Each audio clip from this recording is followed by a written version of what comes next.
जी, तो इन मैसेजेस में कुकीज इन HTTP message में जो है वो कैरी करती हैं स्टेट को, ठीक है जी। और इस तरीके से हम जो है को how to keep state mean at protocol and points में जो है हम मेंटेन करते हैं स्टेट को एट द सेंडर रिसीवर और मल्टीपल ट्रांजैक्शंस के ऊपर, ठीक है। और मैसेजेस के अंदर हम स्टेट को कैसे मेंटेन करते हैं कि हम HTTP मैसेजेस के अंदर हम उसको कुकीज के थ्रू हम मेंटेन कर लेते हैं। So इसमें cookies permit sites to learn a lot about you on their site। मतलब आपके बारे में वो मतलब इंफॉर्मेशन लेते हैं कि आपका ट्रेंड क्या है, आप किस तरह की जो है चीज़ें में इंटरेस्ट है, आपको प्रोडक्ट्स में आप इंटरेस्ट लेते हैं, तो अकॉर्डिंगली वो फिर आपको वो चीज़ें दिखाते हैं, वो कंटेंट्स दिखाते हैं कि जिनमें आपका इंटरेस्ट है, जिन प्रोडक्ट्स में आप इंटरेस्ट लेते हैं, तो अकॉर्डिंगली वो कुकीज़ के थ्रू वो आपको ट्रैक करते हैं। ट्रैकिंग जो है उसके अंदर फंक्शनैलिटी, ठीक है, आपको यूजर्स को ट्रैक कर लिया जाता है, ठीक है। तो इस तरह से इसको यूज किया जाता है।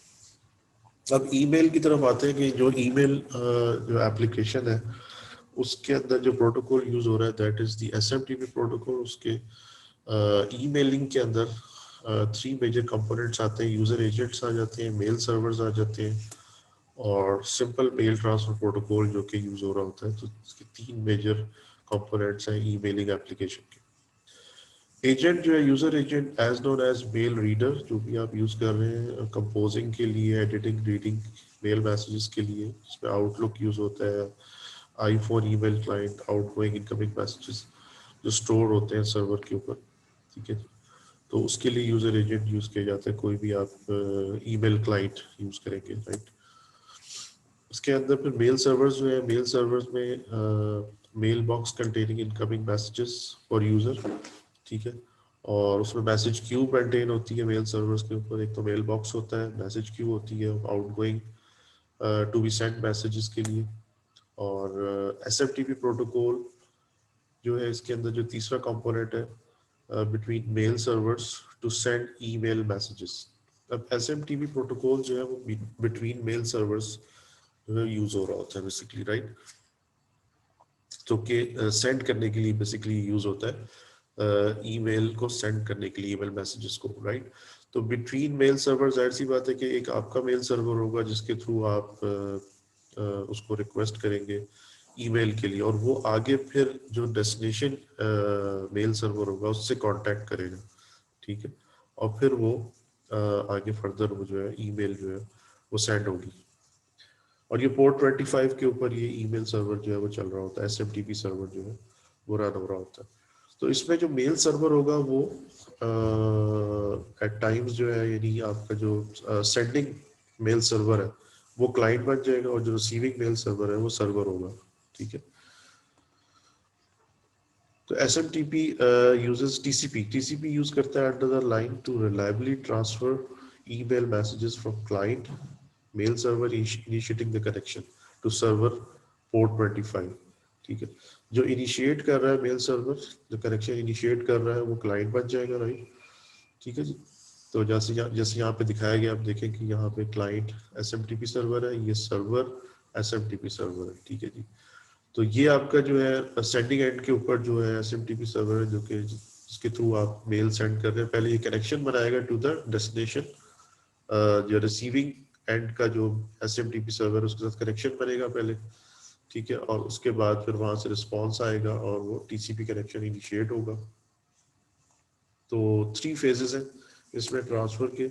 SMTP हैंडशेकिंग होगी पहले, फिर SMTP ट्रांसफर ऑफ मैसेजेस होगा, फिर SMTP क्लोजर होगा, ठीक है जी। तो इस तरीके से ये जो है मैसेज ट्रांसफर होंगे। तो कमांड रिस्पॉन्स इंटरेक्शन जो है लाइक HTTP है, जैसे HTTP में कमांड रिक्वेस्ट रिस्पॉन्स आर्किटेक्चर था, इसमें भी वैसे ही है कि कमांड जो है वो जाती हैं ASCII टेक्स्ट की फॉर्म में, और रिस्पॉन्स की सूरत में वहाँ से स्टेटस कोड भी आता है, जो कि हर कोड जो है एक डेफिनेट उसका एक मीनिंग होता है हर कोड का, ठीक है। उसकी एक इंटरप्रिटेशन होती है जिससे वो उसको इंटरप्रेट किया जाता है। जैसे HTTP में हमने देखा था HTTP के अंदर कि वो एरर का एक कोड आ रहा था, ठीक है। और बैड रिक्वेस्ट का इसी तरह हर एक का हर चीज़ का हर पर्टिकुलर जो है रिस्पॉन्स के साथ वो कोड आता है, जिसकी जो बेसिकली एक मीनिंग होती है हर कोड की कि ये रिस्पॉन्स जो है इसका क्या मतलब है। इसमें सिनेरियो में ये है कि जैसे एलिस ने ईमेल सेंड करनी है बॉब को, राइट? तो एलिस जो है वो यूज करेगा, पहले कंपोज करेगा ईमेल मैसेज, ठीक है, बॉब के लिए, ठीक है, और उसके बाद वो सेंड करेगा message to her, basically Alice is the female, ठीक है, तो मैं इसको कहता हूँ कि जी वो करेगी, right? So Alice send messages to her email server using SMTP message placed in the message queue. अब मैसेज क्यू में जो है वो मैसेज चला जाएगा, ठीक है, एलिस एलिस मेल सर्वर पे, ठीक है जी। तो एलिस के मेल सर्वर पे वो पहले मैसेज क्यू में जाएगा, आउटगोइंग जो मैसेजेस होते हैं वो क्यू में जाते हैं। उसके बाद फिर client side of SMTP at mail server open TCP connection with Bob's mail server, ठीक है। जैसे पहले हमने पिछली स्लाइड में देखा था कि जो सीक्वेंस डायग्राम बन रही थी उसमें क्या हो रहा था कि कनेक्शन जो है क्लाइंट साइड का जो मेल सर्वर है वो सर्वर साइड पे जो मेल सर्वर था, ठीक है, रिसीविंग साइड पे उसके साथ पहले टीसीपी कनेक्शन बनाएगा, ठीक है जी। और उसके बाद फिर क्या होगा, SMTP client send LSS message over the TCP connection. Bob mail server places the message in Bob's mailbox, ठीक है, वो मेल बॉक्स में पुट कर देगा। और Bob invokes his user agent, वो अपना यूजर एजेंट यूज करेगा टू रीड द मैसेजेस, ठीक है जी। तो ये इसकी जो है सैंपल इंटरेक्शन है, जिस तरह से इसमें डिफरेंट स्टेटस कोड जो है वो जा रहे हैं साथ साथ, ठीक है जी। पहले वो कनेक्शन बना है, उसके बाद फिर मेल फ्रॉम, ये दीज आर द कीवर्ड्स जो कि यूज होते हैं, ये हेडर्स हेडर के अंदर यूज होते हैं, ठीक है। मेल फ्रॉम के अंदर एलिस का अपना आएगा ईमेल एड्रेस, ठीक है, और उसके बाद जो है एक कोड आएगा वहां से, ठीक है। फिर वो उसके बाद जो है वो ओके का मैसेज आएगा, फिर रिसीट टू, ठीक है, किसको एक्चुअली जाना है मैसेज, ठीक है, वो सारा उसने ईमेल एड्रेस को चेक किया है पहले कि वो ईमेल एड्रेस उसने ठीक दिया या नहीं दिया, ठीक है। जब वो ओके हो गया तो उसके बाद फिर जो है वो डेटा के अंदर वो सारा ईमेल जो बॉडी है बेसिकली मैसेज बॉडी, वो सारी की सारी उसमें आएगी, ठीक है। और उसके बाद आखिर में जो है एक डॉट जरूर होना चाहिए इसके अंदर। डॉट मीन्स कि ये डॉट जो है अगर आप नहीं भी लगाते तो ये प्रोटोकॉल जो है ये डॉट वहां पे लगाएगा, ठीक है, बिफोर सेंडिंग द मैसेज। तो ये एक प्रोटोकॉल का मतलब यही होता है कि सेट ऑफ रूल्स होते हैं कि ये रूल्स फॉलो होंगे, इस तरीके से ये फॉर्मेट होगा, ठीक है, तो आपकी ईमेल जो है सक्सेसफुली सेंड हो जाएगी। अगर ये इसमें से कोई भी एक चीज मिसिंग हुई तो वो नहीं होगा। तो हम तो सिंपली ईमेल लिख देते हैं, उसके बाद हम उसको सेंड का बटन दबा देते हैं टू एड्रेस डाल के या सीसी या बीसीसी डाल के। उसके बाद जो है वो बाकी सारा काम जो प्रोटोकॉल खुद कर रहा होता है, ये बैक एंड पे सारे सारे हेडर्स जो है वो लगा रहा होता है इसके ऊपर।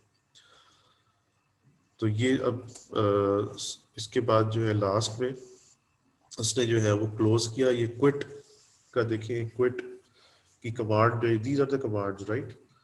तो और उसके बाद जो है वो क्लोज कर रहा है कनेक्शन कोड, साथ साथ स्टेटस कोड जो है वो लगते जा रहे हैं साथ साथ। मेल मैसेज फॉर्मेट जो है वो SMTP protocol for exchanging email messages, ये डिफाइंड होता है। रिक्वेस्ट फॉर कमेंट्स ही पहले आपको बताया था, आरएफसीज होते हैं, ठीक है। हर एक प्रोटोकॉल के लिए जो आरएफसी डिफाइन होता है, ठीक है, और आरएफसी में उसकी सारी डिटेल होती है कि इसके जो सिमेंटिक्स होंगे वो क्या होंगे, ठीक है, प्रोटोकॉल के सिंटेक्स और सिमेंटिक्स जो है उसके क्या होंगे, ठीक है जी। तो ये इसके अंदर आ गया। फिर बाकी जो है जैसे ये मैंने आपको बताया था कि ये हेडर लाइंस जो है इनके अंदर क्या क्या होगा, टू है, फ्रॉम है, सब्जेक्ट आएगा, ठीक है, और उसमें उसके बाद जो है ये बॉडी आती है, बॉडी के अंदर ये सारे का सारा मैसेज होता है, ठीक है। तो इस तरीके से इसकी फॉर्मेटिंग होती है। अब मेल जो रिट्रीव करनी है जो डेस्टिनेशन पे, जिस तरह आपने देखा था एग्जांपल में कि एलिस ने मेल जो है वो सेंड की थी बॉब को, और बॉब ने फिर अपना यूजर एजेंट यूज किया और उसने जो है वो मेल को रिट्रीव किया, उसको रीड किया। वो रीड करने के लिए जो है वो आई मैप प्रोटोकॉल यूज होता है, इंटरनेट मैसेज एक्सेस प्रोटोकॉल, ठीक है। Messages stored on server, IMAP provides retrieval, deletion, folders of stored messages on the server.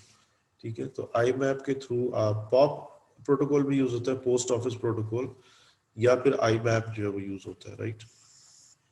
ठीक है, जैसे यहाँ पे देखिए बताया गया है कि आई मैप हो सकता है या फिर पॉप यूज हो सकता है to retrieve the email messages. ठीक है जी, तो ये था हमारा आज का लेक्चर। इसको जो है आप दोबारा इसको जो है देख लें, और जो भी इसमें क्वेरीज हो इसको नेक्स्ट टाइम जो है वो डिस्कस कर लेंगे।